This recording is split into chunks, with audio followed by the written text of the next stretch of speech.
గురుభ్యో నమ. గురుబ్రహ్మ గురువిష్ణు గురుదేవ మహేశ్వర గురు సాక్షాత్ పరబ్రహ్మ తస్మై శ్రీ గురవే నమ. సదాశివ సంబరం వ్యాసంకర మధ్యమాం అసూలాచార్య పర్యంతం వందే గురు పరంపరాం. అపార కరుణ సింధు జ్ఞానం శాస్త్రం శ్రీ చంద్రశేఖర గురు ప్రణమాముదాం. శ్రీ గురుభ్యో నమ. గణాధిపతే నమ. జగద్వంజితుడైన జగద్గురు శ్రీ శారదాపీఠ పీఠం శృంగేరి శ్రీ భారతీ మహాస్వామి వారి గురించి చెప్పుకుంటున్నాం. ఇప్పుడు చరిత్ర, జీవిత చరిత్ర. ఇప్పుడు ఎపిసోడ్ 13 చెప్పుకోవాలి. 12లో ఏం చెప్పుకున్నామంటే వారిని గురి తగు విధంగా స్తుతింపజాలం అని చెప్పుకున్నాం. ఇప్పుడు ఎపిసోడ్ 13.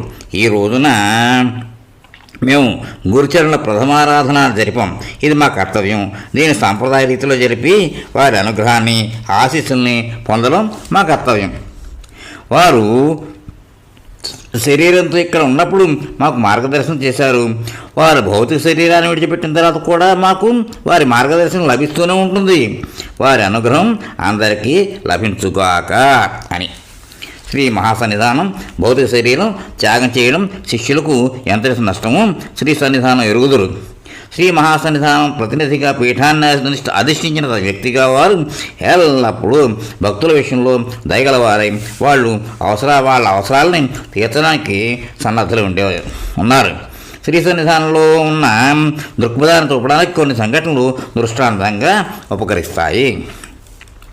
ఒకనాడు ఒక భక్తుడు శ్రీ సన్నిధానం దగ్గరికి వచ్చి తనకు శ్రీ మహాసన్నిధానం పాదులు ఇప్పించవలసిందిగా కోరాడు. శ్రీ మహాసన్నిధాన భౌతిక శరీరంతో ఇప్పుడు లేరు కదా, అది ఎట్టు కుదురుతుంది అని శ్రీ సన్నిధానం అడిగారు. ఆ భక్తుల్లో ఉన్న నిజమైన తీవ్రవాంఛను చూచి, సరే నీ భక్తి అంత దృఢమైనదైతే పాదుకలు వాటంతటా అవే వస్తాయిలే అన్నారు. 2 రోజుల తర్వాత 2 స్త్రీలు శృంగేరికి వచ్చారు. వాళ్ళు తమతో శ్రీ మహాసన్నిధానం పాదుకలు తీసుకుని వచ్చారు. వాళ్ళ కుటుంబంలో ఎవరూ మగవారు లేకపోవడం చేత, తగు విధంగా వాటికి పూజ చేసే సామర్థ్యం తమకు లేకపోవడం చేత ఆ పాదుకలను జగద్గురుల వద్ద సమర్పించాలనే అభిప్రాయంతో తీసుకుని వచ్చినట్లు చెబుతూ వారు ఆ పాదుకలు శ్రీ సన్నిధానానికి సమర్పించారు. వాళ్ళు వెళ్ళిపోయిన తర్వాత శ్రీ సన్నిధానం ఆ భక్తుడిని పిలిచి, ఇగో పాదుకలు వచ్చేసాయి అని అంటూ ఆ పాదుకలు ఇచ్చి ఆశీర్వదించారు. మరొక భక్తునికి శ్రీ మహాసన్నిధానం మంత్రోపదేశం చేస్తానని అన్నారు. కానీ ఈలోగా వారు సిద్ధి పొందడం చేత అతడు ఉపదేశం పొందలేకపోయాడు. తర్వాత అతడు శ్రీ సన్నిధానానికి దీని గురించి లేఖ రాశాడు. శ్రీ సన్నిధానం ఆ లేఖ చదివి ఒకరోజు నిర్ణయించి ఆ రోజు నాటికి శృంగేరి రమ్మని అతనికి జవాబు రాశారు. అతడు ఆ ప్రకారం శృంగేరి వచ్చి మంత్రోపదేశం పొందాడు. శ్రీ మహాసన్నిధానం వారికి మరొక శిష్యుడు వారి పవిత్రమైన పాదాల కొలతకు సరిపడే పాదుకలు చేయించాడు. తర్వాత అతడు వాటిని శ్రీ సన్నిధానం దగ్గర తీసుకుని వెళ్ళాడు. శ్రీ సన్నిధానం స్వయంగా ఆ పాదుకను తీసుకుని వాటిని శ్రీ మహాసన్నిధానం అధిష్టానంలోని లింగం దగ్గర ఉంచి వాటి మీద శ్రీ మహాసన్నిధానం వారి పాదశక్తిని ఆవాహన చేసి పూజ చేసి, వీటి మీదకి శ్రీ మహాసన్నిధానం శక్తి వచ్చింది, అందుచేత ఇటుపైన మీరు భక్తి శ్రద్ధలతో ఈ పాదుకలు పూజించుకోవచ్చును అని చెప్పి పాదుకలను ఆ భక్తునికి ఇచ్చేశారు. శ్రీ సన్నిధానం చూపిన దయ పూర్ణానుగ్రహానికి ఆ భక్తుడు ఎంతో ఆనందించాడు. ఒకనాడు ఒక భక్తుడు తమ జీవితంలో మిక్కిలి ప్రధానమైన సంఘటన ఏది అని శ్రీ సన్నిధానాన్ని ప్రశ్నించాడు. నన్ను అనుగ్రహించి శిష్యునిగా మా గురుచరణలు స్వీకరించడమే నా జీవితంలో గొప్ప సంఘటన. వారే నా తండ్రి, నా గురువు, నా దేవుడు. వారు నాకు సన్యాస ధర్మం ఉపదేశించారు. వారు నా నుండి ఏమీ దాచలేదు. నేనేనాటికి వారిని మరవలేను అని శ్రీ సన్నిధానం సమాధానం చెప్పారు. సన్నిధానం వారి గురుభక్తి నిరుపమానము. 4వ అధ్యాయంలో ఆదర్శమూర్తిని పీఠాధిపతి. మా మఠ సాంప్రదాయానుసారంగా శ్రీ సన్నిధానం 1989 అక్టోబర్ 19 తేదీన శ్రీ శారదాపీఠంలో 36వ పీఠాధిపతిగా వ్యాఖ్యాన సింహాసనం అధిరోహించారు. 36వ పీఠాధిపతిగా పీఠారోహణం చేసిన తర్వాత శ్రీ సన్నిధానం ఇలా అన్నారు: మహామహిమ సంపన్నులైన మా గురువర్యుల పద్మాలకు భక్తిపూర్వకంగా నమస్కరిస్తూ మా హృదయంలో నివసించి మమ్మల్ని అడుగడుగున మా ధర్మ నిర్వహణలో ముందుకు నడిపించవలసిందిగా ప్రార్థిస్తున్నాం.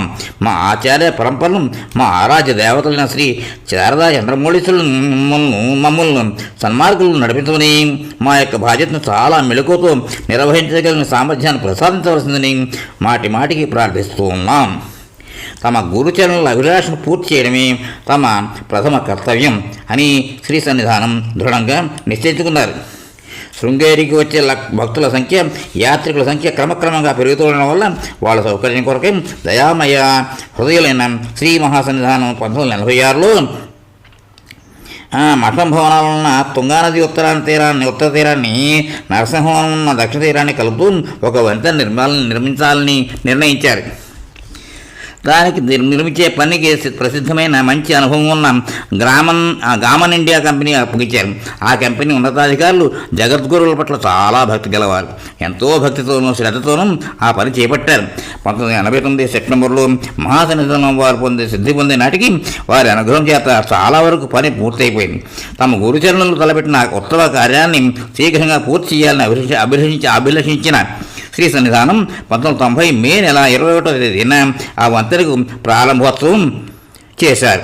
ఆ సమయంలో చేరిన జనసమూహాన్ని సంబోధిస్తూ వారు ఇలా అన్నారు: శ్రీ ఆదిశంకర్లు మన దేశంలో జన్మించి అనేకమైన గొప్ప పనులు చేశారు. రాబోయే తరాల వాళ్ళను దృష్టిలో పెట్టుకుని సనాతన ధర్మ ప్రచారం నిరంతరం సాగుతూ ఉండాలని అభిలాషతో గొప్ప దూరదృష్టితో దేశం నాలుగు మూల 4 మఠాలు స్థాపించారు. దక్షిణ దిక్కున వారు శృంగేరిలో శారదాపీఠ స్థాపించారు. ఈ మఠం ధర్మాన్ని, భక్తిని ప్రచారం చేస్తూ గొప్ప కార్యం నిర్వహిస్తోంది. ఈ పీఠాన్ని గొప్ప తపోధనులు, మహాపండితులు అలంకరించారు. అవిచ్ఛిన్నమైన ఈ గురు పరంపరలో 35వ పీఠాధిపతుల జగద్గురు శ్రీ అభినవ తీర్థ విద్యాతీర్థ మహాస్వాముల వారు 35 సంవత్సరాల పాటు పీఠాధిపతులుగా ఉన్నారు. ఈ 35 సంవత్సరాల కాలంలో మా గురుచరులకు వేల కొలది పండితులను గౌరవించారు. పాఠశాలలు, మఠాలు, ఇతర సంస్థలు స్థాపించి ఆస్తికులకు లాభకరముకు ఎన్నో పనులు చేశారు. ఈ వంతెన నిర్మాణం మా గురుచరులు చేసిన మహాకార్యంలో చివరిది. ఒకసారి ఒక పడవ నది దాడుతున్నప్పుడు ప్రమాదం జరిగింది. అప్పుడు మా గురుచరులు భక్తుల క్షేమం కొరకై నది మీద ఒక వంతెన నిర్మించాలని నిశ్చయించారు. జగద్గురువులు ఏ పని చేయాలని నిశ్చయించినా అది అనాయాసంగా పూర్తవుతుంది. జగద్గురువుల అభిప్రాయం తెలుసుకుని భక్తులు ముందుకు వచ్చి చాలా విరాళాలు సమర్పించారు. ఇది గురువుల సంకల్పం యొక్క, శిష్యుల యొక్క భక్తి యొక్క ఫలం. ఈ వంతెనకి ఏమి పేరు పెట్టాలి అని కొందరు భక్తులు వచ్చి అడిగినప్పుడు దీనిని సంకల్పించి పునాది వేసి దీన్ని నిర్మించడానికి అన్ని విధాలా ప్రయత్నించిన మా గురుచరణుల పేరు పెట్టడానికి నిశ్చయించాం అని ఆ రోజున శ్రీ సన్నిధానం ఆ వంతెనకు విద్యాతీర్థ సేతు అని పేరు పెట్టారు. శృంగేరిలోనూ చుట్టుపక్కల నివసించే వారికి వైద్య సౌకర్యాలు కల్పించాలనే దృఢ సంకల్పంతో శ్రీ మహాసన్నిధానం శారదా ధన్వంతరి చారిటబుల్ హాస్పిటల్ అనే ఒక వైద్యశాల స్థాపించారు. 100 పడకల వసతి గల ఈ వైద్యశాలలో ఆధునికమైన చికిత్సా పద్ధతులన్నీ సమకూర్చడం దానికోసం వారు నిరంతరం అత్యధికమైన శ్రద్ధ తీసుకున్నారు. తమ గురువుల ఆశయాలను సఫలం చేయడమే తమ జీవిత పరమ లక్ష్యంగా పెట్టుకున్న శ్రీ సన్నిధానం ఈ వైద్యశాల సర్వవిధాల అత్యాధునికమైన వైద్యశాల హైటెక్లు ఇంకా ఎన్నో సౌకర్యాలు కల్పించి వృద్ధి పొందిస్తున్నారు. ఈ వైద్యశాలలో ఒక ఆయుర్వేద విభాగం కూడా ప్రారంభించారు. దీని ప్రారంభోత్సవంలో వారు అనుగ్రహ భాషణలో ఇలా అన్నారు: మన ఆయుర్వేదం కొన్ని సంవత్సరాల క్రితం పురాతనమైనది. MBBS డిగ్రీ ఈ మధ్య వచ్చింది. ఆయుర్వేదం ఋగ్వేదానికి ఉపవేదం. ఆయుర్వేదంలో అన్ని రకమైన రోగాలకి చికిత్సా విధానం ఉంది. రోగ లక్షణాలను అణిచిపెట్టడం కాకుండా ఆయుర్వేద చికిత్స రోగమూల కారణాన్ని నిర్మూలించే రోగాన్ని సమూలంగా తొలగిస్తుంది. ఆయుర్వేదం చికిత్స మెల్లగా పనిచేసి రోగాన్ని పూర్తిగా రూపమవుతుంది. అయితే రోగం వెంటనే తగ్గాలని కోరుతూ జనం ఇతర వైద్యాల విధానాల కోసం పెడుతూ ఉంటారు. సుశ్రుత సంహిత అనే ఆయుర్వేద గ్రంథంలో శస్త్రచికిత్స కూడా చెప్పబడింది. ఆయా రచయితల అత్యధిక శాస్త్ర జ్ఞానాన్ని సూచిస్తూ ఆయుర్వేదంలో ఎన్నో గ్రంథరత్నాలు ఉన్నాయి.